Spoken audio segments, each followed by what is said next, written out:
क्योंकि ये जो हेडिंग्स हैं बेसिकली ये स्ट्रक्चर है। यही मैंने बताया था ना जब हम हेडिंग स्टाइल्स पढ़ रहे थे कि ये आपकी कंटेंट का स्ट्रक्चर है। सो एक तो अप्रोच ये है कि आपकी पूरी वेबसाइट का एक तो स्टार्टर जो होता है ना, जहां से वेबसाइट शुरू हो वहां पर एक हेडिंग स्टाइल हो।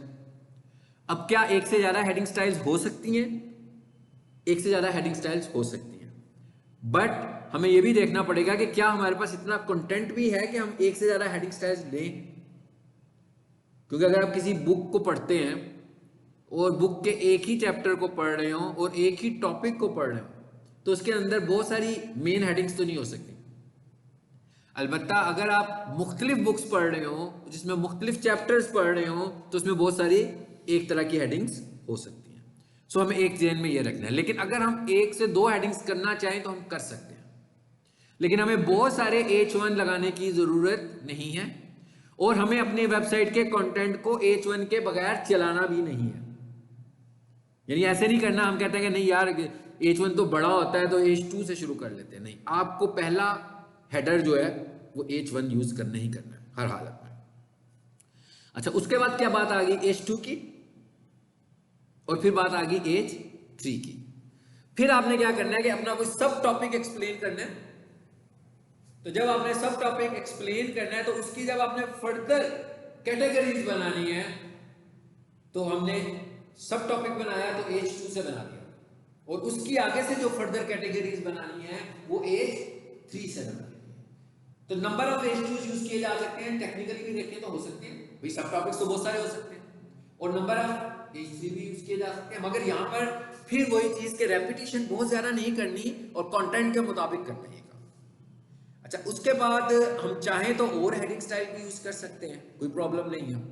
लेकिन कई एसईओ एक्सपर्ट्स हैं वो ये कहते हैं कि जो बाकी के हेडिंग स्टाइल्स हैं इनको आप लोग, हम लोग यूज करते हैं वैसे, इनको आप लोग बुलेट्स के लिए इस्तेमाल करते हैं।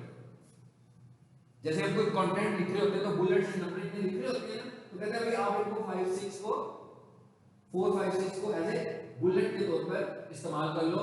नहीं तो ऐसी कोई बात नहीं है, मैंने ये सब कुछ जितना भी बताया उसके बाद बची हमारे पास 4 5 और 6, तो हम क्या कर सकते हैं 4 को हेडिंग बना सकते हैं और 5 6 को उसके सब टॉपिक्स बना सकते हैं। लेकिन आपने एक चीज जो इंपॉर्टेंट चीज है जो याद रखनी है वो क्या है कि आपके ये जो हेडिंग स्टाइल्स हैं ये आपके इंपॉर्टेंट कंटेंट में होने चाहिए। यानी जिन्हें हमने कीवर्ड्स बनाया हुआ है हमने उधर ही टारगेट करना है। ऐसा ना हो कि यहां लिखा हो क्लिक हियर और H2O, यहां लिखा हो वॉच मोर तो H3O, यहां लिखा हो कॉन्टेक्ट अस तो उस पर भी कोई हेडिंग स्टाइल, नो, उस पर फॉर्मेटिंग यूज करें, हेडिंग स्टाइल यूज ना करें। क्योंकि जिस चीज को हम हेडिंग स्टाइल यूज कहेंगे वो ये समझेगा कि ये हेडिंग स्टाइल क्या है, कीवर्ड है, तो उसी को कीवर्ड, यानी वॉच नाउ को उसने कीवर्ड समझना शुरू हो जाना है, क्लिक हियर को भी उसने कीवर्ड समझना शुरू हो जाना है। ठीक है, सो अब आप इस एग्जांपल में देख रहे हैं, ये हम कर चुके हैं, इसको मैंने एक एज ए एसईओ के पॉइंट से अभी आपको समझाया कि हमने क्या करना है कि अब फॉर एग्जांपल मेरे पास, अगर हम थोड़ी देर के लिए सपोज करें कि मेरे पास वेबसाइट आई थी तो ये इस तरह नहीं थी। यहां पर क्या लिखा हुआ आ रहा था, यहां पर लिखा हुआ आ रहा था प्रोफेशनल किचन इक्विपमेंट की जगह पर welcome to the speed engineering, और हेडिंग स्टाइल 1 ही लगा हुआ था। एक सूरत क्या है, एक सूरत ये है कि यहां पर लिखा हुआ था welcome to the speed engineering और हेडिंग स्टाइल 1 भी नहीं लगा हुआ था। और अगर आप इस राइटिंग स्टाइल को देखें तो आप ये तो नहीं कह सकते कि ये H1 है, बिल्कुल नहीं है, विजिबली तो ये नहीं है, शक्ल से तो ये H1 नहीं है, मगर हमने इसको H1 लगाया हुआ।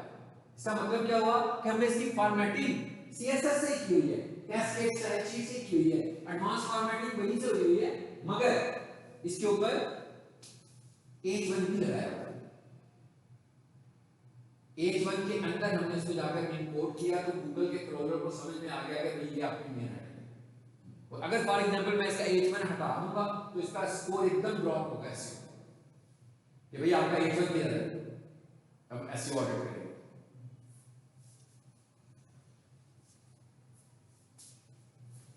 जैसे ये यहां पे बात की हमने तो नीचे आए तो हमने हेडिंग चेंज कर दी है, यहां पर H2 कर दिया आपने, ठीक है। अच्छा, अब उसके बाद ये नीचे हमारा पैराग्राफ आ गया।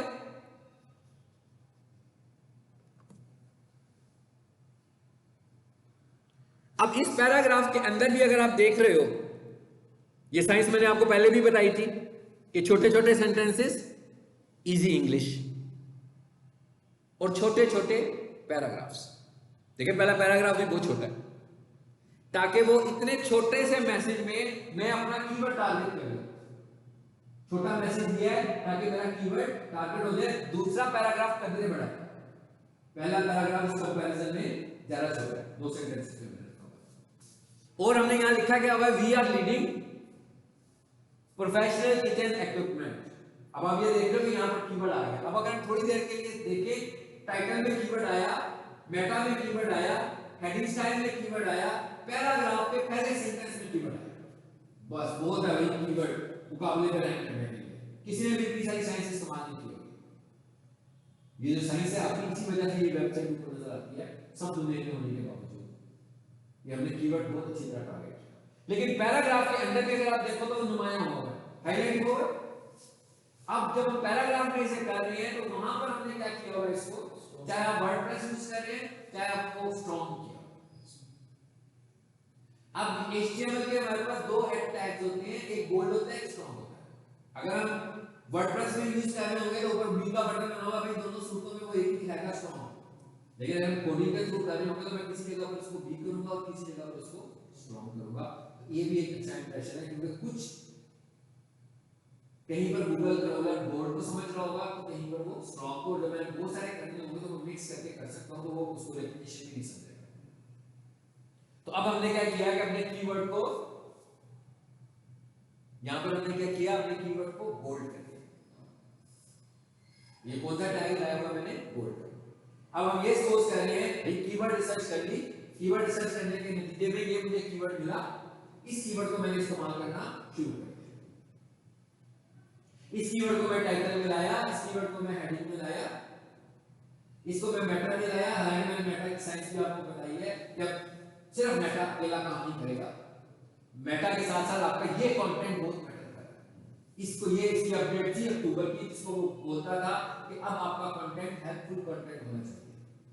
हेल्पफुल कंटेंट का मतलब क्या है, और इसको ये टर्म जो इस्तेमाल होती है ना, वो होती है semantic SEO. Semantic SEO LSI पढ़ा था, latent semantic indexing, thematic words. तो कहता है भाई आपके थीमेटिक एसईओ होनी चाहिए, थीम होना चाहिए। जरूरी नहीं है कि रिजर्व वर्ड्स ही हो, थीम होना चाहिए, जो हमने कीवर्ड रिसर्च में पढ़ा। तो कहता है आपका थीम होना चाहिए इसके अंदर। अब यहां पर आ गया प्रोफेशनल किचन इक्विपमेंट, तो साथ में एक और कीवर्ड भी टारगेट हो गया, कौन सा, किचन इक्विपमेंट। यानी कि शॉर्ट कीवर्ड भी टारगेट हो गया और लॉन्ग कीवर्ड भी टारगेट हो गया। तो ये तो हो गया जी हेडिंग स्टाइल का। अब हमने और क्या करना है इसके अंदर, हमने एक चीज और भी देखी थी इसके अंदर, और वो क्या थी हमारे पास, वो थे हाइपरलिंक्स। गूगल रिकमेंड करता है कि आपकी वेबसाइट के अंदर अबाउट 100 हाइपरलिंक्स होने चाहिए, और आपकी वेबसाइट का कोई पेज आइसोलेटेड नहीं होना चाहिए। आइसोलेटेड पेज का मतलब समझते हैं ना क्या होता है, क्या होता है बोला, विदाउट हाइपरलिंक। मतलब कोई एक ऐसा पेज हो ना तो उधर से बंदा कहीं जा रहा है ना किसी और पेज से वहां आ रहा है, तो इसको हम बोल रहे हैं कि आइसोलेटेड पेज है। ऐसा पेज नहीं होना चाहिए। इट डिपेंड्स ऑन कंटेंट, लेकिन वो ये कह रहा है कि भाई 100 हाइपरलिंक्स तो होने चाहिए। अब ये हाइपरलिंक्स क्या है भाई, ये भी तो हाइपरलिंक है, देखो ये भी हाइपरलिंक है, ये भी हाइपरलिंक है, ये भी हाइपरलिंक बना हुआ है। कितने सारे नेचुरल हाइपरलिंक्स हैं, कुछ हमें जोर जबरदस्ती भी हाइपरलिंक्स करनी है। कैसे, ये वाला ये आया प्रोफेशनल किचन इक्विपमेंट। अब मैं क्या कर सकता हूं, 2-3 चीजें हैं।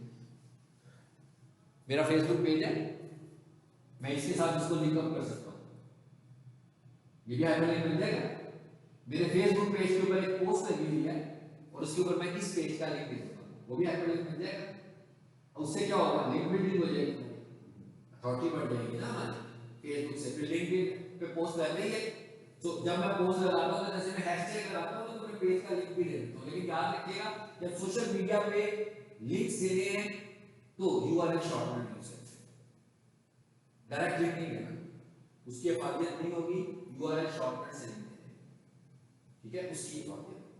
इसलिए कि उससे फिर वो बॉट नहीं समझेगा उसे, इस तरह आपकी वेबसाइट हैक हो सकती है। हमें कभी भी पोस्ट में जो लिंक्स देने हैं ना वो ओरिजिनल नहीं देने, पोस्ट में हमें जो लिंक्स देने होंगे वो हमेशा आपके कैसे होने चाहिए, बिटली, टाइनी यूआरएल, किसी से भी बना लें, यूआरएल शॉर्टकट जो सा अच्छा लगता है उससे बना लें। और भी होंगे इन दो, हम तो दो की बात कर रहे हैं ना, और भी होंगे। तो आप किसी भी यूआरएल शॉर्टकट से जाएं तो आप उससे बना सकते हैं। एक मिनट के लिए एक पेज और खोलता हूँ मैं यार, चलिए वापस आ जाए। ये यहाँ पर एक पेज खोलो जरा, बी फॉरवर्ड का, बी फॉरवर्ड।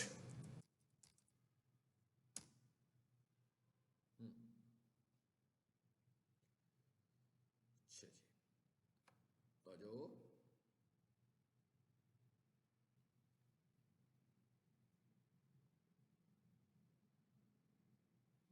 पेजेस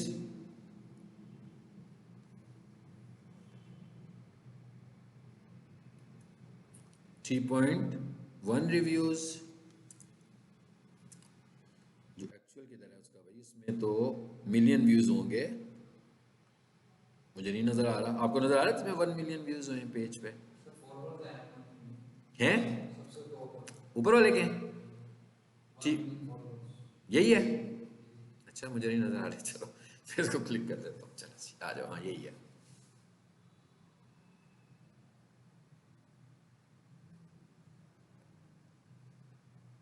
देखें, यूआरएल दिखाने के लिए लाया था, बिटली से लगा हुआ ना।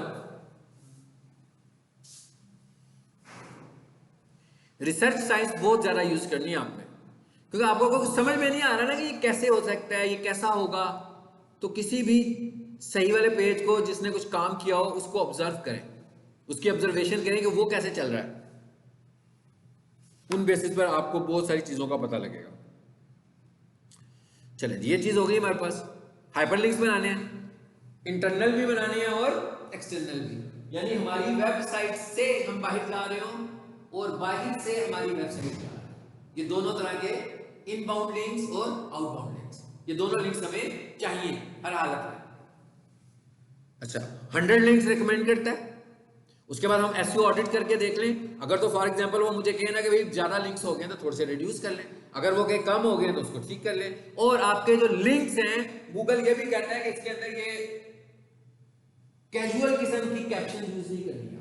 मिसाल के तौर पर आपने लिंक्स बनाए, क्लिक किया क्लिक किया क्लिक किया, इसको भी पकड़ लेगा, ठीक है ये क्या कर रहे हैं आप, मैसेज नहीं अपना, ठीक है। इस तरह की वर्ड्स क्लिकेबल टेक्स्ट के लिए ये वाले वर्ड्स यूज नहीं करें, मैसेज यूज करें, कीवर्ड्स यूज करें। यहां से भी कीवर्ड डाल दो, वहां से भी कीवर्ड डाल दो। कहां से? होम लिखा हुआ है, होम को भी कीवर्ड कर दो। होम का किसी ने क्या लेना है? मैं कहा होम का किसी ने क्या लेना है? होम में भी कीवर्ड कर दो। मतलब क्या कीवर्ड था हमारा? प्रोफेशनल किचन इक्विपमेंट, तो होम में भी प्रोफेशनल किचन इक्विपमेंट लगा। कंप्यूटर से टॉप पर जा रहे हैं ना, और जितनी ज्यादा जगहों पर हम लगाएंगे, भाई कंप्यूटर है, 4 बच्चे बैठे हैं, चारों बड़े लाइक है, तो अब उन चारों में किसी एक को स्पेशल तो करना पड़ेगा ना, कि जो 3 लोग ना कर रहे हैं वो एक बंदा कर रहा हो, तभी वो ऊपर आएगा। तो आपको ये सब चीजें स्पेशल करनी है। और आप अगर मेन्यू बार में कीवर्ड यूज करोगे तो ये उसकी काउंट में नहीं आएगा। तो जो कह रहे हैं 2.5% वो कंटेंट में है ना, मेन्यू में नहीं, तो उसकी काउंट में भी नहीं आएगा। तो इस तरीके से हम अपने पेज के ऊपर एक कीवर्ड यहां पर भी टारगेट कर सकते हैं। अब आगे चीज क्या आगे जी हमारे पास ये भी हो गया। ये इस वक्त हम जितनी चीजें डिस्कस करने लगे हुए हैं ये सब क्या कर रहे हैं, ये ऑन साइट एसईओ डिस्कस हो रही है इस टाइम। और उसके बाद अगली ऑन साइट एसईओ क्या आ गई हमारे पास, इमेज। इसको भी हमने काफी डिटेल से देखा था, इमेज को देखा था ना, इमेज ऑप्टिमाइजेशन क्या होनी चाहिए, एक लम्हे बैठने और ये सारी की सारी इमेज ऑप्टिमाइजेशन एक ही वक्त में टारगेट करते हैं। फाइल नेम क्या था बोला, फाइल नेम रखने का तरीका क्या होना चाहिए, फाइल नेम में कीवर्ड होना चाहिए, फाइल की टाइप क्या होनी चाहिए, फाइल की कंप्रेशन कैसी होनी चाहिए, ये सारे एक्सटर्नल फैक्टर्स हो रहे हैं इमेज ऑप्टिमाइजेशन में। मैं कह ये सारे के सारे एक्सटर्नल फैक्टर्स हैं इमेज ऑप्टिमाइजेशन के। एक्सटर्नल फैक्टर्स कौन से? अभी तक हम ऑन साइट पे नहीं आए, ये सारे एक्सटर्नल फैक्टर्स हैं। इमेज का साइज भी देखना है, कभी वो अच्छा तो उसको लगता है कि 100 किलोबाइट्स, 150 किलोबाइट्स, 200 किलोबाइट्स, इधर ना थोड़ा सा। उसके बाद अब हम ऑन साइट आ गए, अंदर आ गए। अब वो ये कहता है कि आपके इमेज का ऑल्ट एट्रीब्यूट, आपके इमेज का टाइटल, टाइटल के ऊपर लोग फोकस नहीं करते हैं। टाइटल क्या होता है? टाइटल ये कि मैंने ऐसी माउस इसके ऊपर रखा तो कुछ लिखा हुआ है, इस तरह मैंने माउस रखा, कुछ लिखा हुआ आ गया, क्या लिखा हुआ है? कीवर्ड, इसी का कीवर्ड। इस पे राइट क्लिक करके सेव करूंगा तो इस फाइल का नाम भी कीवर्ड होगा। ये सारे टारगेट्स हैं। उसके बाद अगला क्या फैक्टर है जो कि वेबसाइट की स्पीड ऑप्टिमाइजेशन में रोल प्ले कर रहा है, वो है इसकी साइज। मिसाल के तौर पर आपकी एक वेबसाइट है, उसके होम पेज के ऊपर कोई 10 तस्वीरें, ठीक है? तो जैसे आपकी वेबसाइट लोड होती है तो एकदम तो 10 तस्वीरें लोड नहीं होती होंगी, पहली तस्वीर ही लोड होती है, पहली तस्वीर वो आपके नाम है, फिर पेज आगे चला, अब वो दूसरी तस्वीर को उसने क्लिक किया, अब वो भाई उसने तो स्क्रीनशॉट ले ली, अब वो क्या करेगा? वो जैसे दूसरा इमेज आया उसने कहा ये और इमेज आ गया, इसका भी साइज भी पता नहीं, इसको सेट करो, पहले वाला साइज को फिर छेड़ेगा, एडजस्ट करेगा, तीसरी तस्वीर आएगी, फिर ये प्रोसेस चलता रहेगा जब तक हमारा वेबसाइट लोड नहीं होती। इसका मतलब क्या होगा? इसी तरह होता रहेगा सब कुछ, अक्सर ऐसा होता है वेबसाइट। तो ये क्या करेगा? आपकी वेबसाइट की स्पीड को हर्ट करेगा, आपकी वेबसाइट की स्टेबिलिटी को भी हर्ट करेगा कि भाई आपकी वेबसाइट स्टेबल ही नहीं हो रही। एक बंदा खोल रहा है, स्टेबल होने में वो टाइम नहीं है वो। सो गूगल हमें ये भी कहता है कि भाई आप अपने किसी चीज की विड्थ हाइट मैनेज करें। अब अगर आपको लगता है कि अगर आप विड्थ और हाइट दोनों मैनेज करते हो तो कंप्रेस हो जाती है, ठीक है? मिसाल के तौर पर मैं डस्टर भेजता हूं, अब मैं इस डस्टर को स्क्वायर शेप में लाऊंगा, गड़बड़ तो होगी ना, ये डस्टर तो लगना ही नहीं किसी को। कुछ चीजें ऐसी हो सकती हैं जो ऐसी ही है, ये शायद नजर आ जाए, ये तो ठीक आ जाएगी ना स्क्वायर शेप में, ये तो नहीं है स्क्वायर शेप में। तो कहता है पहली बात तो ये है कि आप स्क्वायर शेप ले लो, तस्वीर को छोटा कर दो, शेप स्क्वायर।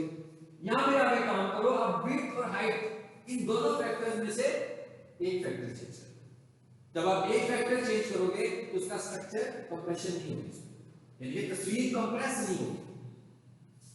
ऐसे नहीं होगा जैसे जोर जबरदस्ती करके छोटी की हुई है, जैसे टेक्स्ट होता है, एक टेक्स्ट को बैलेंस बड़ा करते हैं और एक टेक्स्ट को स्ट्रेच कर देते हैं, वो बना रखते हैं कि इसकी स्केलिंग डिस्टर्ब की हुई है। तो गूगल कहता है ऐसा नहीं करें, फिर आप यूज करें, आप दोनों में से कोई एक प्रॉपर्टी यूज करें। सिर्फ इतना करने से गूगल को पता लग जाएगा कि आपके इमेज का साइज क्या है। तो वो जो आपके पेज की स्टेबिलिटी नहीं हो रही थी वो भी हो जाएगी, उससे क्या होगा? आपकी वेबसाइट की स्पीड बेहतर हो जाएगी।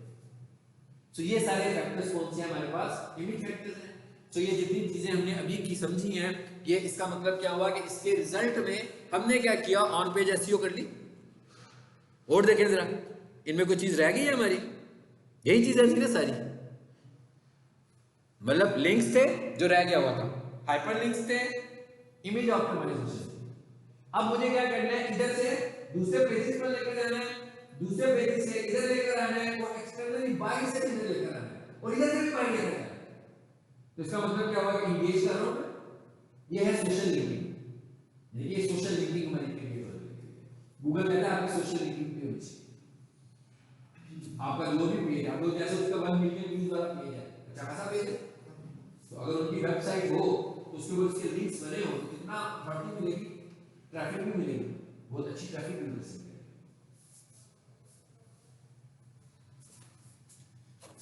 इसका कोई रोल नहीं है, आपको पता नहीं, इसका तो कोई रोल नहीं है, एसईओ में इसका कोई रोल नहीं है, लेकिन इसका होना अच्छी बात है।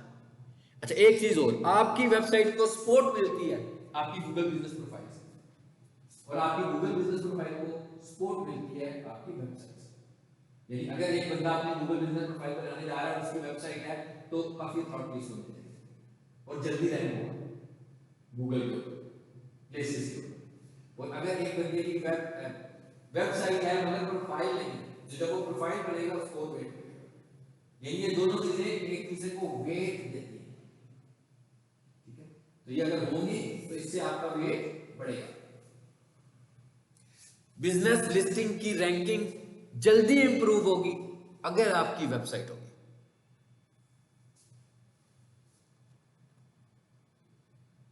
इधर कोई ऐसी चीज नहीं है जिसको हम कहेंगे इसकी एसईओ करनी है हमने, यानी कि हमने कहां पर एसईओ किया है, यहां पर ऑन साइट एसईओ की है। ठीक है, ये अभी मैंने करने को तो बड़ा लंबा चौड़ा काम है, लेकिन ये अभी आपको दिखाया मैंने कि ये सब कुछ हमें करना है। और ये जो कुछ इमेज ऑप्टिमाइजेशन था, ये एक एक इमेज के साथ हमें करना है, हर इमेज के साथ हमें करना है।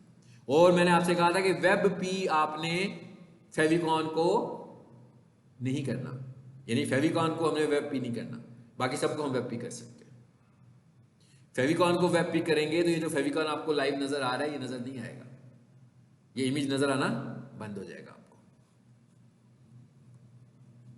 अच्छा जी, अब अगला फैक्टर क्या है, ये तो हो गया, आप समझ लोगे ऑन साइट की हमने काफी सारी चीजें यहां पे कवर की। अब अगली फैक्टर्स हमारे पास हैं टेक्निकल एसईओ। ठीक है, इंशाल्लाह इसको नेक्स्ट टाइम करेंगे, लेकिन टेक्निकल एसईओ में क्या करना है हमने शुरू, वहां से हम बात करेंगे। हम सबसे पहला फैक्टर करेंगे कि अपनी वेबसाइट को गूगल के पास सबमिट करना, ये सबसे इंपॉर्टेंट फैक्ट। ऐसे ही है ना, जैसे इन्होंने एक क्लासरूम बनाया तो इन्होंने साथ ही कैमरे लगा दिए, लगे हुए हैं कहीं कैमरे मॉनिटरिंग के लिए, लगे होंगे कहीं ना कहीं, हमें नजर नहीं आ रहे हैं, इतनी बड़ी कमरे में इन्होंने लगाई हुई है चीजें, है ना, वहाँ ये नहीं हो सकता ना लगे हो, तो यहाँ पर कैमरे लगे होंगे। अब हो क्या रहा है, यहाँ से फायदा उन्हें हो रहा है ना, कि जहाँ जहाँ स्क्रीन लगी हुई है मॉनिटरिंग होनी शुरू हो गई है। क्या हो रहा है, क्या गड़बड़ हो रही है, यही काम गूगल सर्च कंसोल करेगा, कि आपकी मॉनिटरिंग करेगा और आपको बताएगा। असल में इससे मोस्ट रिलेटेड काम जो है ना, वो वेब डेवलपर का है, मोस्ट रिलेटेड। लेकिन अनफॉर्चुनेटली कोई भी वेब डेवलपर ये नहीं करता, क्योंकि इससे असिस्टेंस डेवलपर को मिलनी है। यहां पर जो वेबसाइट के बग्स है ना, वही पकड़ने हैं हमने, एसईओ का बग नहीं पकड़ रहे। मतलब ये नहीं बताएगा मुझे कि भाई आपने आर्ट एट्रीब्यूट यूज किया हुआ है कि नहीं किया हुआ, ये तो इसने बताना ही नहीं है। इसने मुझे ऑन साइट फैक्टर्स भी नहीं बताने हैं, लेकिन आपकी वेबसाइट के रैंक ना होने की रीजंस क्या हैं, वो सारी मुझे बताएगा। ये मेरी क्यूरीज कैसे जनरेट हो रही है, मुझे ये बताएगा। मुझे बताएगा कि मेरी वेबसाइट में कोई वायरस तो नहीं है, सस्पिशियस तो नहीं हुई, मेरी वेबसाइट इंडेक्स भी हो रही है कि नहीं हो रही है, ये मुझे बताएगा। लेकिन रिजॉल्व नहीं करेगा, रिजॉल्व हमें करवाना है खुद से। यानी फॉर एग्जांपल मैं अपनी किसी वेबसाइट को सर्च कंसोल में लेकर जाता हूं और वो मुझे कह देता है कि your website is not on Google but not because of errors. इसका क्या मतलब हुआ? चलिए एक सर्च कंसोल में खोल देता हूं, फिर इंशाल्लाह नेक्स्ट टाइम इसको पढ़ेंगे। इसमें बना हुआ है सर्च कंसोल, यहां है जी सर्च कंसोल लिखे,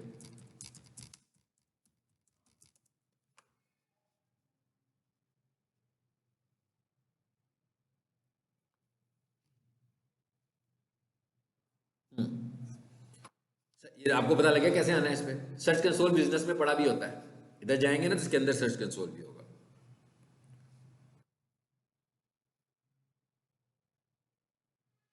आगे ये मैंने सर्च कंसोल बनाए हुए हैं तो इसलिए यहां पे पहले से आ रहे हैं, अदरवाइज तो हमें बनाना पड़ेगा ना। ये जी प्रोफेशनल किचन इक्विपमेंट इस पे है,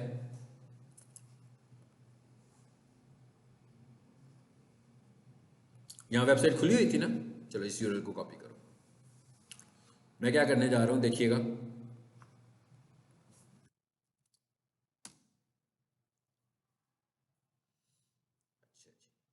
परफॉर्मेंस,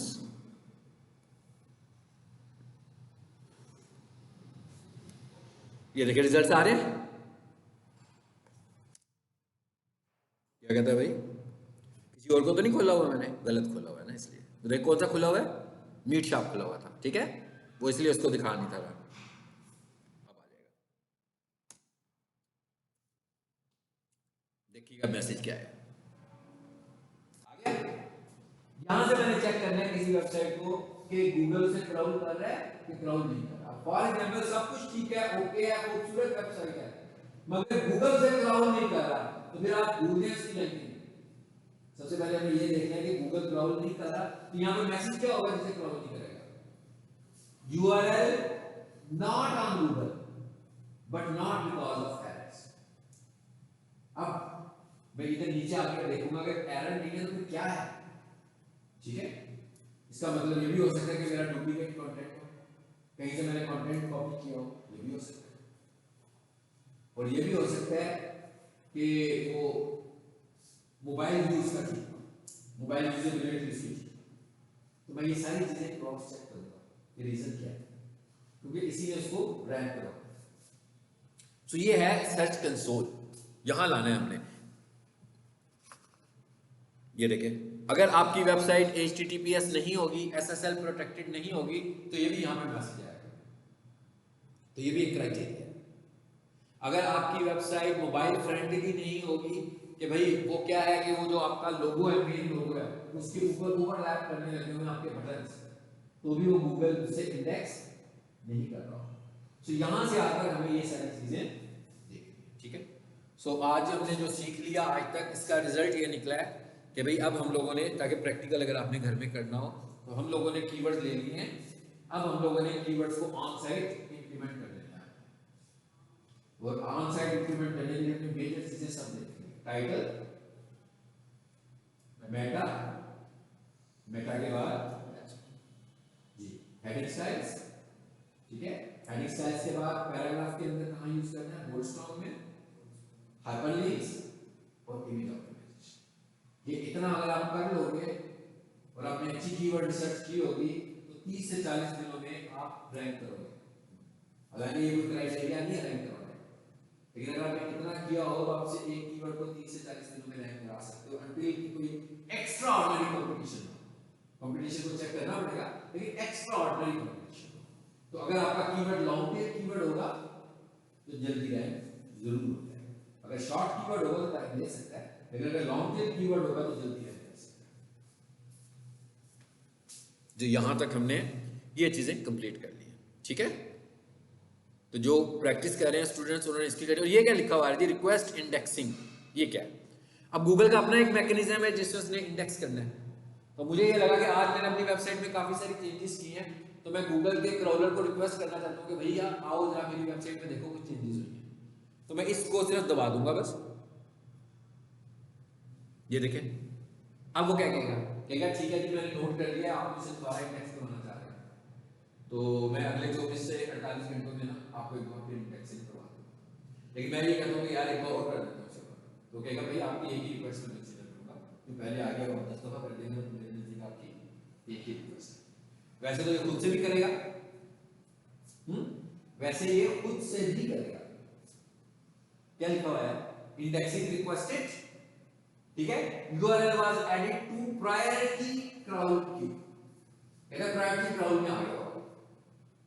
लेकिन अगर फॉर एग्जांपल मैं ये प्रायोरिटी क्राउड कर दिया हूं रोजाना और मैं वेबसाइट में कुछ करता नहीं, तो वो मुझे इग्नोर करेगा। देखिए आपकी वेबसाइट ऑटो इंडेक्स भी होगी। OLX कैसे होती है, ऑटो इंडेक्स होती है, दराज ऑटो इंडेक्स होती है भाई, फ्रीक्वेंटली डाटा आ रहा है। लोग दुकानें खोल रहे हैं, रोजाना नई प्रोडक्ट्स ऐड करते हैं। OLX में रोजाना लोग, कोई बंदा गाड़ी बेच रहा है, कोई मोटरसाइकिल बेच रहा है, कोई बेड बेच रहा है, इतना काम होने लगा हुआ है। तो जिसमें फ्रीक्वेंट काम हो रहा है उसकी इंडेक्सिंग उसकी प्रायोरिटीज में वैसी टॉप पे रखी हुई है कि भाई इसको मुझे जल्दी जल्दी करना है। जैसे भी आप लैपटॉप लेके एकदम अपनी घड़ी पोस्ट कर देते हो, तो मैं यहाँ पर देखूँ तो मुझे आपकी घड़ी नजर आनी शुरू हो जाती है। क्राउल करता हूँ तो आपकी मार्क्स आ जाती है ऊपर एकदम, इसका मतलब बहुत फ्रीक्वेंटली क्राउलिंग होने लगी हुई है। तो ये गूगल खुद से भी डिसाइड करता है कि किसकी क्राउलिंग मुझे कितने फ्रीक्वेंट करनी है।